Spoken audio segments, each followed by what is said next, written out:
तो चलिए बच्चों, आज की क्लास में हम आपको अलंकार पढ़ाते हैं। जैसा कि आपने देखा था अलंकार सिद्धांत के प्रवर्तक आचार्य भामा हैं और सबसे पहले इसकी शुरुआत अनजाने में दंडी से हुई थी, जबकि दंडी रस सिद्धांत के प्रवर्तक भरत मुनि रस सिद्धांत के प्रवर्तक माने जाते हैं और उन्होंने अनजाने में 4 अलंकार दे दिया था। लेकिन जो प्रवर्तक हैं अलंकार के वो भामा है। कौन है? भामा।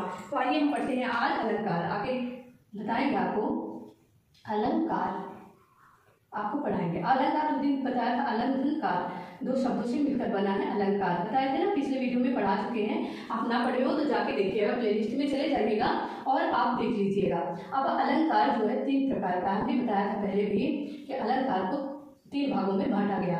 कौन कौन सा, आइए देखते हैं। पहला शब्दालंकार, शब्दालंकार। दूसरा अर्थालंकार, अलंकार। और तीसरा था उभयालंकार।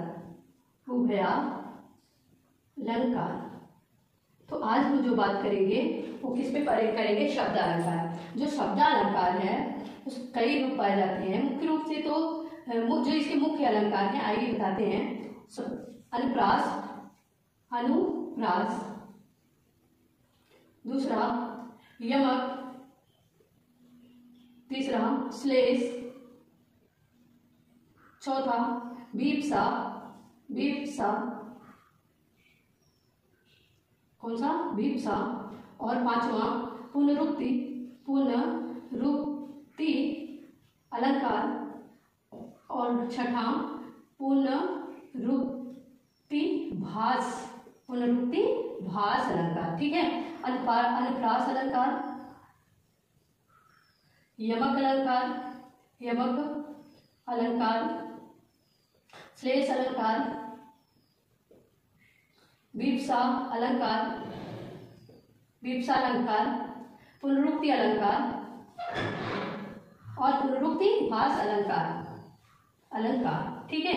तो ये रहा आपका शब्दालंकार। पूछा जाता है, कभी कभी दे देते हैं, जैसे श्लेष अलंकार शब्दालंकार है, अर्थात तो शब्दालंकार। अनुप्रास शब्दालंकार है, अर्थात तो शब्दालंकार है। यमक शब्दालंकार है, अर्थात तो यमक शब्दालंकार। उसी प्रकार वीप्सा है, पुनरुक्ति है, पुनरुक्ति भास अलंकार। एक और है, वेरी इंपॉर्टेंट है, वक्रोक्ति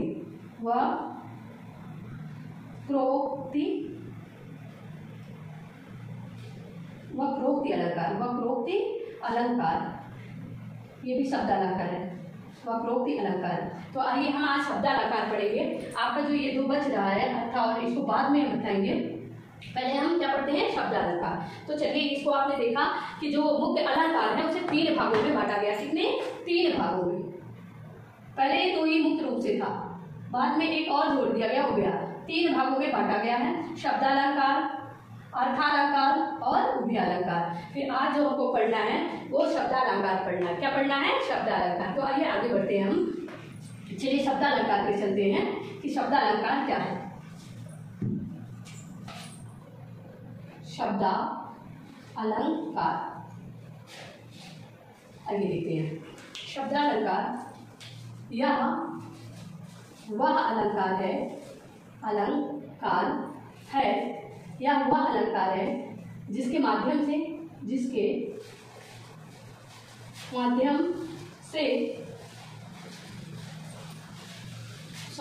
ऐसे हम कह सकते हैं, जब शब्दों के माध्यम से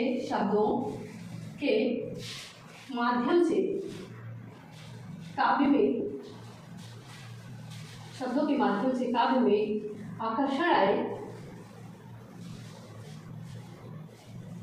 आकर्षण आए तो उसे शब्दालंकार कहते हैं। शब्दालंकार कहते हैं। आकर्षण मीन्स चमत्कार। ठीक है, चमत्कार है, ये आकर्षण आए तो उसे शब्दालंकार कहते हैं। शब्दालंकार के भेद,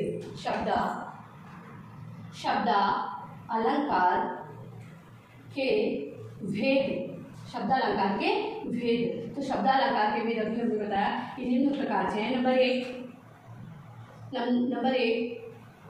अनुप्रास, अनुप्रास। नंबर 2 यमक। नंबर 3 श्लेष। नंबर 4 वक्रोक्ति, वक्रोक्ति। और नंबर 5 विप्सा, विप्सा। नंबर 6 आपका हो जाएगा पुनरुक्ति, पुनरुक्ति, पुनरुक्ति, पुनरुक्ति। नंबर 7 पुनरुक्ति भास, पुनरुक्ति भास। अलंकार, अलंकार। 3 शब्द अलंकार है। जहाँ पे ये आ जाए नाम तुरंत बताइए कौन सा अलंकार है? शब्द अलंकार। जहाँ शब्दों के माध्यम से काव्य में चमत्कार उत्पन्न हो, काव्य का आकर्षण बढ़ जाए, काव्य में सौंदर्य आ जाए, उसे हम शब्द अलंकार कहते हैं। आइए देखते हैं। तो सबसे पहले हम आपको पढ़ाएंगे वक्रोक्ति अलंकार। ठीक है, क्या पढ़ाएंगे आज? वक्रोक्ति अलंकार। आइए वक्रोक्ति अलंकार को हम देखते हैं कि वक्रोक्ति अलंकार क्या है। वक्रोक्ति अलंकार, वक्रोक्ति अलंकार। वक्रोक्ति शब्द 2 शब्दों से मिलकर बना है। जो वक्रोक्ति है, वक्रोक्ति शब्द 2 शब्दों से, 2 शब्दों से मिलकर बना है। कौन कौन से 2 शब्द हैं? आइए हम लोग देखते हैं कि जो आपका वक्रोक्ति है वो 2 शब्दों से मिलकर बना है। कौन सा? वक्र, वक्र धन उक्ति, वक्र धन उक्ति। वेरी इंपॉर्टेंट है, याद रखिए। वक्रोक्ति 2 शब्दों से मिलकर बना है। वक्र धन उक्ति। वक्र मीन्स होता है टेढ़ा, वक्र मीन्स होता है टेढ़ा, उक्ति मीन्स होता है कथन, उक्ति मीन्स होता है कथन, अर्थात उक्ति मीन्स कथन होता है। आइए आगे चलते हैं हम। अर्थात अर्थ है वक्रोक्ति का, कह सकते हैं अर्थात जब बोलने वाला, जब बोलने वाला कुछ बोल रहा है, कुछ बोल रहा है और श्रोता कुछ अलग सुन रहा है, कुछ अलग सुन रहा है, तो उसे और सुन रहा है और उसका अर्थ, उसका अर्थ दूसरे अर्थों में लगा रहा है, दूसरे अर्थों में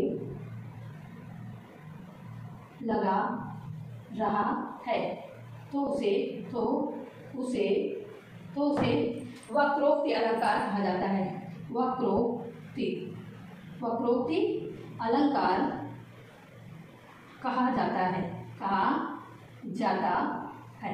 उसे क्या कहा जाता है? वक्रोक्ति अलंकार। कि जब बोलने वाला कुछ बोल रहा है लेकिन सुनने वाला क्या है? कुछ दूसरा सुन रहा है, तो उसे हम वक्रोक्ति अलंकार कहते हैं। देखिए आगे चलते हैं वक्रोक्ति अलंकार के उदाहरण पे। कहाँ चलते हैं? वक्रोक्ति अलंकार के उदाहरण पे हम चलते हैं। पहले देखते हैं कि वक्रोक्ति, यहाँ आपने समझा परिभाषा, स्क्रीनशॉट ले लीजिए तो हम आगे बढ़ते हैं। ठीक है, अब स्क्रीनशॉट ले लिया होगा। चलिए हम बताते हैं वक्रोक्ति के प्रकार। कुछ यहाँ पे हमने उदाहरण ले दिया, देखिएगा। अब शब्दालंकार की परिभाषा तो आपने जान लिया, लेकिन हम चलते हैं उदाहरण पे।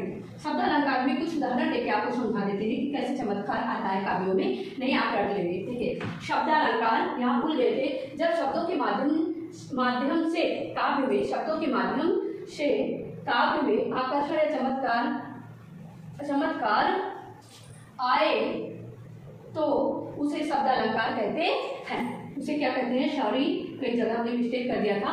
उसे शब्दालंकार कहते हैं। जैसे लिख लीजिएगा, जैसे लिख सकते हैं उदाहरण में कि अगर तुम मिल जाओ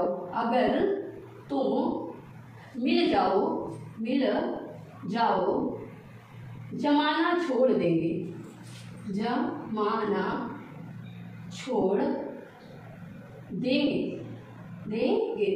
अब देखिए शब्द का हेरफेर करने से कैसे अर्थ का अनर्थ होता है। यहाँ बोला गया जमाना, लेकिन इसी के स्थान पर हम कह दें दुनिया, दुनिया छोड़ देंगे हम, छोड़ देंगे हम। तो क्या होगा अर्थ का अनर्थ, क्योंकि जमाना मीन्स एक जमाने को छोड़कर एक जमाने मतलब एक समय को छोड़कर दूसरे समय में जाना, एक जमाने को छोड़कर दूसरे में जाना, दूसरे में जाना। ठीक है, लेकिन दुनिया छोड़ना मतलब एकदम से इस संसार को ही छोड़ देना। दुनिया मीन्स मृत्यु को प्राप्त कर लेना, दुनिया छोड़ देना, मृत्यु को गले लगा लेना मतलब दुनिया ही छोड़ देना। ठीक है, तो ये अर्थ का अनर्थ है, यानी कि हम जमाना के स्थान पर दुनिया कर देंगे तो पूरा, जैसे कोई एक प्रेमी कह रहा है अपनी प्रेमिका से, हंसना नहीं, आपके समझाने के लिए छोटा सा एग्जाम्पल है कि जैसे एक प्रेमी कह रहा है कि तुम मिल जाओ मुझे, मैं तुमसे इतना स्नेह करता हूँ कि तुम मिल जाओ, तो भले ही जमाना क्या कर रहा है, मेरा विरोध कर रहा है, मैं एक जगह छोड़कर, एक समय को, इस जमाने को छोड़कर मैं दूसरे जमाने में चलूँगा, मतलब तुम्हें लेकर मैं रफू चक्कर, मतलब यहाँ से फरार हो जाएंगे। लेकिन इसका अर्थ यहाँ पे क्या हुआ, जब हम दुनिया लगा देंगे तो कह रहा है कि अगर तुम मिल जाओ तो हम क्या करेंगे, हम दुनिया ही छोड़ देंगे। तो क्या हुआ, अर्थ का अनर्थ हो गया। ये शब्दों का हेरफेर है। इसी प्रकार क्या है, जब शब्द के माध्यम से काव्य, शब्द को बदला नहीं जा सकता है, लेकिन अर्थालंकार में हम शब्द को बदल सकते हैं, उसके अर्थ को लेते हैं, लेकिन यहाँ पे सीधे शब्द से ही उसका नाता है। तो ये भूल गए थे आपको समझाने के लिए। जैसे लिखा गया कि चंचल नारी के, चंचल आगे बताए हैं कि क्या लिखा गया, चंचल नारी के नयन छुपे नहीं, चंचल नारी के नयन छुपे नहीं, चंचल नारी के नयन छुपे नहीं, प्रेम छुपे नहीं, पीठ घुमाए, छुपे नहीं होगा, छुपे नहीं, प्रेम छुपे नहीं, प्रेम छुपे नहीं, पीठ घुमाए, चंचल नारी के नयन छुपे नहीं, पीठ छुपे नहीं, प्रेम छुपे नहीं, पीठ घुमाए। अब देखिए चंचल नारी, अब यहाँ चंचल मीन्स होता है अस्थिर, चंचल मीन्स क्या होता है, अस्थिर, चंचल मीन्स अस्थिर हो गया, चंचल मीन्स क्या हो गया, अस्थिर। लेकिन यहीं पे लिख दे चंचल की जगह बिजली, क्या लिख देंगे, बिजली नारी के नयन छुपे नहीं, बिजली नारी के नयन छुपे नहीं, तो बिजली दूसरी चीजें हो गई। ठीक है, लेकिन यहाँ चंचल मीन अस्थिर, ऐसी नारी जिसके क्या है, जो बहुत ही चंचल है, कभी एक जगह रुकने वाली नहीं है, उनके क्या है, नयन छुपे नहीं, यानी उनके नयन क्या है, छुप नहीं रहे हैं, एक जगह पे स्थिर नहीं हो रहे हैं, उससे प्रकट हो रहा है उनका प्रेम, और प्रेम छुपे नहीं, पीठ घुमाए। कभी कभी होता है ना, जिससे ज्यादा स्नेह करो उसको हम देख नहीं पाते हैं, क्या करते हैं, उसकी तरफ इग्नोर करते हैं, जो कहते हैं लोग ना कि हमको इग्नोर कर रहे हैं, कि पीठ छुपे नहीं, प्रेम छुपे नहीं, पीठ घुमाए। तो आइए आगे बढ़ते हैं हम। तो आपको बता रहे थे, तो बीच में छूट गया था, तब आए थे कि परिभाषा है शब्दालंकार की परिभाषा,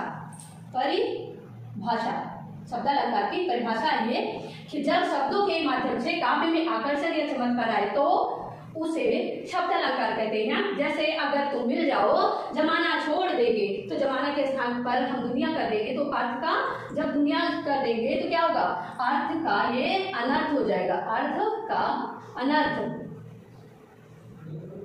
अर्थ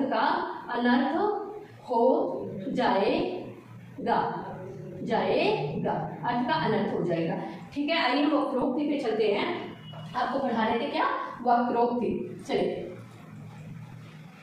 अब हम वक्रोक्ति पे चलते हैं कि वक्रोक्ति अलंकार। ठीक है, शब्दालंकार में हम पढ़ रहे थे वक्रोक्ति, जिसको कहा कि दो शब्दों से मिलकर बना है वक्र धन उक्ति। वक्र का अर्थ है टेढ़ा, इसका अर्थ क्या है, टेढ़ा, उक्ति का अर्थ है कथन। इस प्रकार वक्रोक्ति का अर्थ है व्यंग्यात्मक या ऐसे भी कर सकते हैं, टेढ़ा कथन, अर्थात जो कह रहा है कुछ बोल रहा है और श्रोता जो है कुछ अलग से सुन रहा है, और सुनने के बाद भी जो बताना चाहता है उसका अर्थ गलत लगा रहा है, इसलिए उसको क्या कहते हैं, वक्रोक्ति अलंकार। ये व्यंग्यात्मक होता है, व्यंग्यात्मक म। ठीक है, आइए आगे बढ़ते हैं। तो वक्रोक्ति के हम देखते हैं, वक्रोक्ति दो शब्दों से। अब वक्रोक्ति के प्रकार, वक्रोक्ति के प्रकार। अब जो वक्रोक्ति के प्रकार है मुख्य रूप से दो प्रकार के। कितने प्रकार के? दो प्रकार के। कौन कौन से? श्लेष वक्रोक्ति, श्लेष वक्रोक्ति, श्लेष वक्रोक्ति पहला, और दूसरा काक वक्रोक्ति। श्लेष वक्रोक्ति और काक वक्रोक्ति। जो श्लेष वक्रोक्ति है, श्लेष मीन्स चिपका हुआ। श्लेष मीन्स क्या होता है? चिपका। श्लेष मीन्स होता है चिपका हुआ, चिपका हुआ। ठीक है, श्लेष मीन्स होता है चिपका हुआ। अर्थात चलिए इसकी परिभाषा ये हम देख लेते हैं। श्लेष की परिभाषा, श्लेष वक्रोक्ति की परिभाषा। जब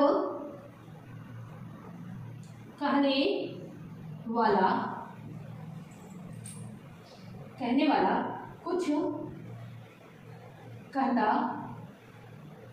कुछ कहता है और सुनने वाला कुछ और सुन लेता है, कुछ और सुन लेता है, सुन लेता है तथा उस शब्द का दूसरा अर्थ निकाल लेता है,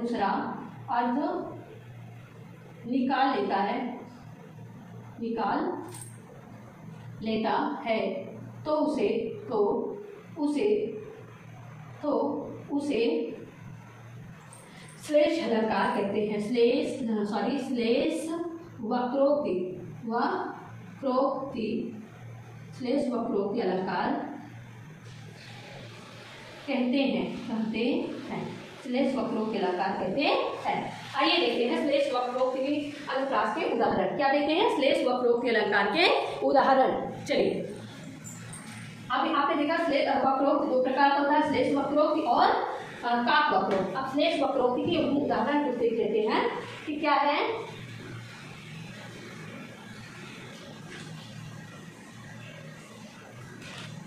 जैसे कोतुल इति आए कहाँ, उदाहरण किसके? वक्रोक्ति,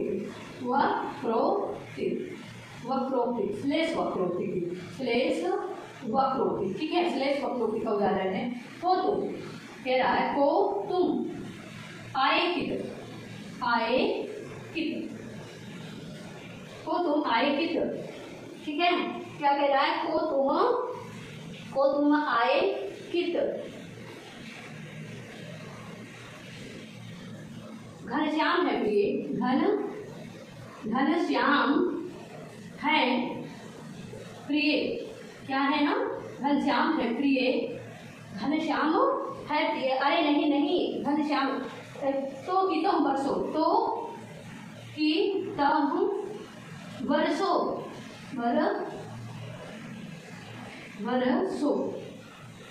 तो की तुम बरसो। क्या? कि तुम वर्षो, पढ़ाते वर्षो, कि तो हो वर्षो। फिर अरे नहीं, अरे नहीं, अरे नहीं,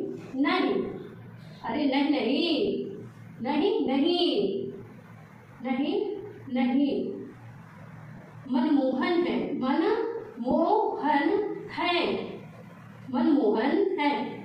फिर कित, फिर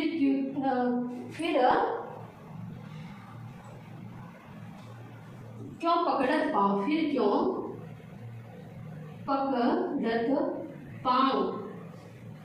पकड़त पाऊँ। कह रहा, देखिए, एक बार श्री कृष्ण अंधेरी रात में राधा के घर जाते हैं, राधा रानी के घर जाते हैं और दरवाजे को कहावत है कि खुलवाने की कोशिश करते हैं, लॉक करते हैं, खटखटाते हैं जिसको कहते हैं। तो खटखटाते हैं तो राधा रानी अंदर से पूछ रही है को तुम आएगी, या तो कौतूहल कर रही है, या तो उनके साथ क्या कर रही है? मस्करी कर रही है, या फिर उन्हें ज्ञान नहीं है। कह रही है को तुम आएगी, तो कह रहे हैं घनश्याम है प्रिय। क्या है? हम घनश्याम है प्रिय। तो फिर कह रही है घनश्याम मीन्स, देखिए, घन मीन्स सावल। ठीक है, घनश्याम। अब यहाँ इसका दो अर्थ है, ठीक है, दो अर्थ निकल रहा है। एक तो क्या घनश्याम कृष्ण, कृष्ण, दूसरा बादल, एक कृष्ण हो गया, दूसरा क्या हो गया बादल। तो पहले कृष्ण तो क्या कह रहे हैं, अपना नाम बता रहे हैं कि हम घनश्याम प्रिय हे प्रिय राधा, हम तो घनश्याम है बोलो।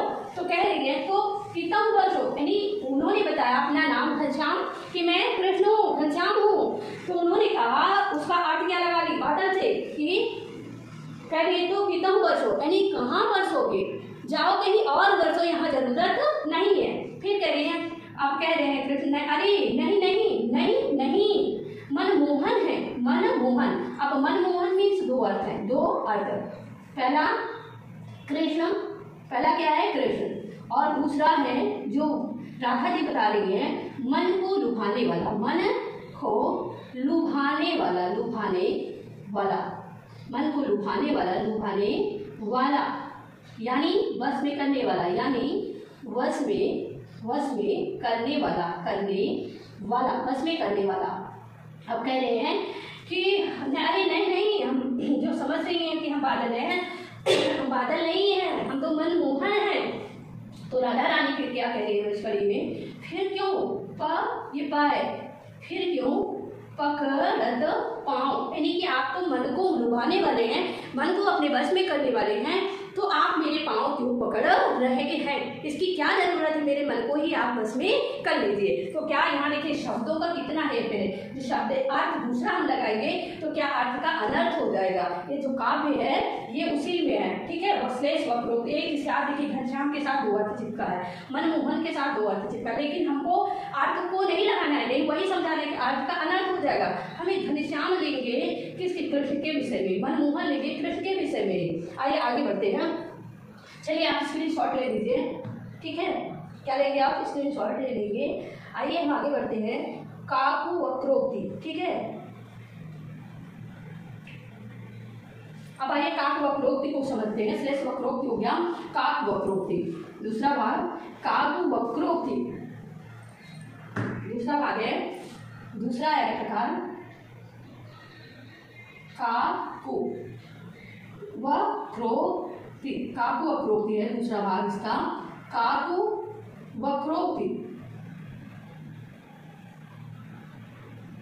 काक वक्रोक्ति। देखते हैं काक वक्रोक्ति में क्या कहा गया, तो इसकी परिभाषा, जब वक्ता कुछ कहता है, कुछ कह रहा है और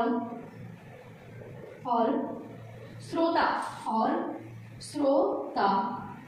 ध्वनि विकार होने के कारण, ध्वनि विकार वेरी इंपॉर्टेंट इसी पे है, ध्वनि विकार होने के कारण शब्द ना सुन पाए, शब्द ना सुन पाए, शब्द ना सुन पाए, या दूसरे अर्थों में सुन ले, या दूसरे अर्थों में सुन ले और उसका दूसरा अर्थ भी निकाले, उसका दूसरा अर्थ निकाले, उसका दूसरा अर्थ निकाले, तो उसे काक वक्रोक्ति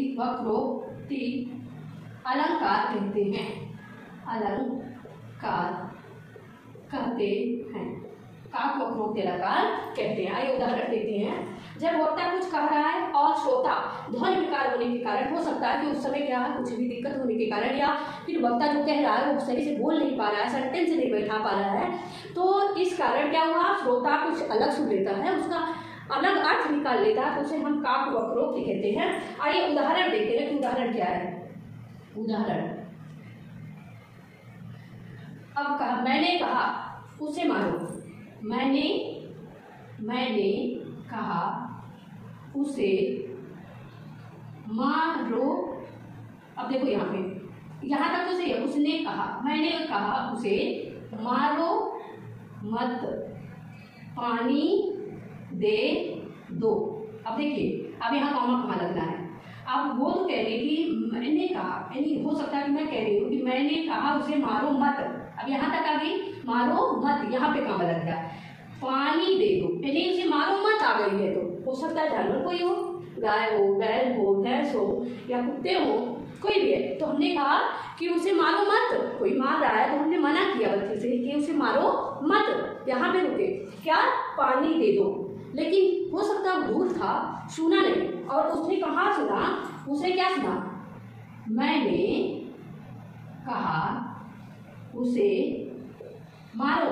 अब देखो मारो, अब यहाँ पे काम लग जाएगा, उसने ये सुना, यहीं पे रुके कि मारो मत, पानी दो, मत पानी दे दो, नहीं पानी दो होगा, दे दो तो पानी दो।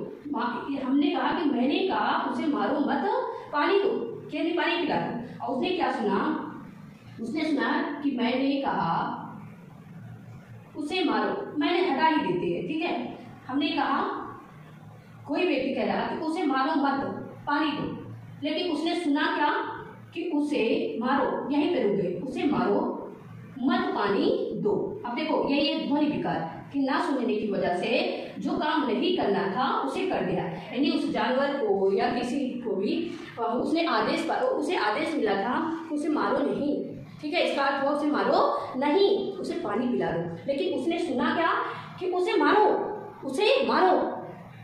मत पानी दो, यानी मारो उसे, भगा दो, पानी मत दो, ठीक है। ये ध्वनि विकार के कारण तो आज समझे वह रोक थी, ठीक है। अगले दिन हम आपको अगला समझाएंगे और आज यहीं पे रोकते हैं। शायद समझ में आया हुआ, इतनी मेहनत करते हैं तो हम कहते नहीं है, लेकिन यदि पसंद आए तो, बिना पसंद की नहीं, यदि पसंद आए तो आप लाइक जरूर करिएगा, इससे हमें मोटिवेशन मिलेगा, हो सकता है आगे और अच्छा पढ़ा सकें।